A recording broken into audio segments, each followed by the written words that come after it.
Welcome to a brief video showing you some features of Fusion 360. I'm going to show you a part of a project which we're currently working on the channel, and it's to make a desktop tidy. And I'm going to just go through some basics of Fusion 360. So let's go over to Fusion 360 and get started. So here we are in Fusion 360, and here is the completed file for the desktop tidy, which has already been drawn up. All the files here, once I've completed it, will be on Printables or Thingiverse, and if you check out the videos and the links on the channel, you'll be able to go and download a copy and print it if you wish. So I'm now going to go backwards by taking the all these sketches off here, and it'll start getting a little bit clearer. So now you can see the finished article only, which is there. And if I start turning these off, which are the individual components I've made, you'll see things start to disappear backwards. So it's done in stages. When you start Fusion 360, you're presented with a blank page, and you have to draw sketches. On the bottom here is called the timeline, and the timeline records everything you do. So you can always go back and change something down the line. So you start off with a blank document. So what the first thing you have to do, you have to create a new sketch. So you go to here, create sketch, and you click on the plane that you want it to be drawn upon. I have one here which I've started. This is the base of the tool tidy we've made, and when you open a sketch, you will see it in the top position like this. If I right click and go to edit sketch, you can see how this one was made. And what we've done here, we've drawn all the lines with the line command. We've drawn the arcs with the arc command. And we've also given the drawing some dimensions with the dimension command here.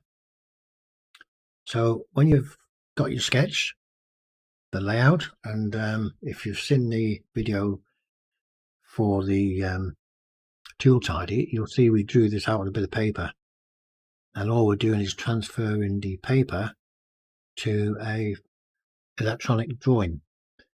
So now we have the base. We now need to make it into a solid. So to do that, here is an example. Here is the body completed. And if I go back to, let's say, if I go back here, take us right the way back to here, which you can do in Fusion 360, you can wind it back. You'll see this here is an extrusion. So if I right click on here and edit the feature, you will see the highlighted profile that I have there can be lifted up and down. And that's how you create solid objects. So we'll leave that at 15. What it was. And there you have basically the outline of the tray. And if we go forward, you'll see we've highlighted this part section. If I right click on here and I edit this feature, I can make the back portion up or down, whatever height we want. So we'll put that back to whatever it was. So once we've got that now, that's the basic tool tidy. So we now need to put holes and things in it. So what we're going to do now, we're going to go to here, and here we've created another sketch. And if I show you the sketch was created on a surface, not on the plane.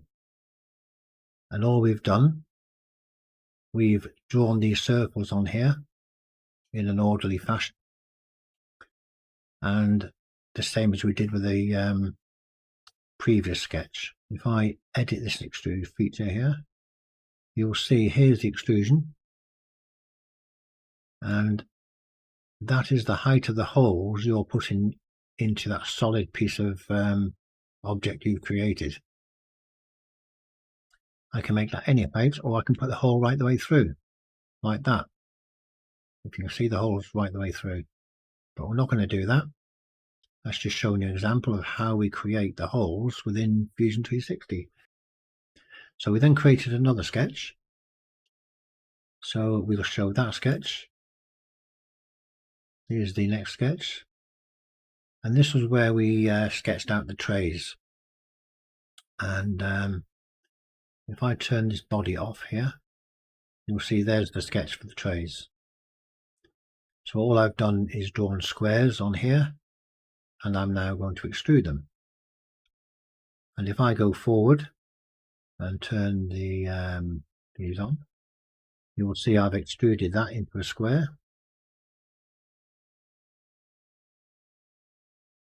And I've extruded the next one, and so on, until I've extruded them all. And you can turn the all these bodies on and off so you don't look at the whole thing. So here we have all the basic blocks for the tool trays. And you can look, there is the whole tray on it as well. So once we've got that, what we need to do, these are solid at the moment. We want to make them into trays. So I'm just going to turn that off to make it easy to see. And I'm going to turn these all off temporarily to make it easy to see. And we'll concentrate on this one. If I move this one step forward, see how that's suddenly cleared. I'm going to edit this feature to show you how it's done. This is a function here called shell. And what it basically does, if I select an object, such as that solid block, and shell it, I just create the dimension of the shell here. So there's 4. It basically takes everything out of it and leaves a shell on it, the width that you specify. And we're going to put that back to 3, I think it was.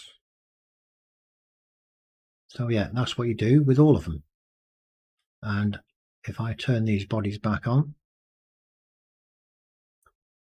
and we slowly step forward through the process, you will see I shelled all these out.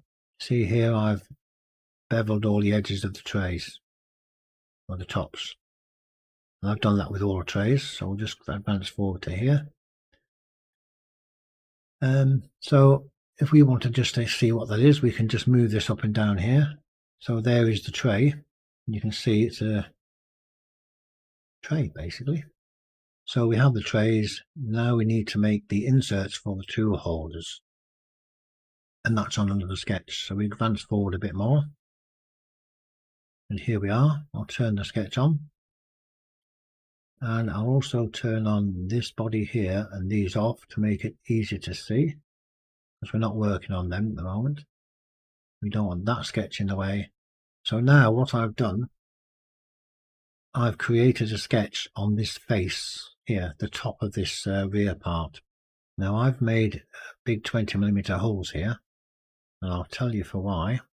Because what I'm going to do is make some blanks that fit in these holes, and each blank will be specific to a certain tool. And if I want to move this tool over to here, I just take that out and put it in that hole. And if I want a different type of tool, a bigger screwdriver or something, I can make a new one of these with specifically for that tool, and I don't have to make the full base. So let's have a look at this in detail. We'll go back to the sketch, which is here, and I'm going to turn off the body. So here I've extruded the cylinder, I've extruded the top piece, I've beveled the top piece like so, and I've done that again here as well. But this one has to go around the profile of the base. I've also raised these corners here, which is I think this one. I've made these all radius, so that's all complete.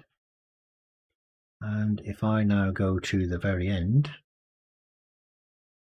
such as here, you'll see we now have these ready to go into the pockets. And just to show you what they are, I'm going to click on this. I'm going to lift this up like so. I'm going to put the body back on, and there's the hole. This will have a hole specific for whatever tool I'm using, and that will go in there. And if I want to change any date, I can.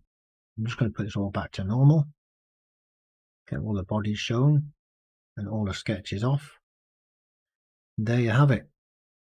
That is the desk tidy. So it won't be long before you see the whole thing completed. And I hope you tune in to watch that. I've exported all these objects here to be printed. And I'm just going to move this for a moment. Up there. That's how you move the parts around. Like so. Make sure you select bodies. And move that up. You can move bodies or faces or anything you want. So if I want to move this, for instance, I have to select the body, select the body, then move it in whatever direction I want. And there we are. So that's very, very basic how it was created in Fusion 360. I hope to see you in the next video when we get there. All the files that I make will be on printables.com and also Thingiverse. So if you have a 3D printer and you want to print this, you'll be able to do so.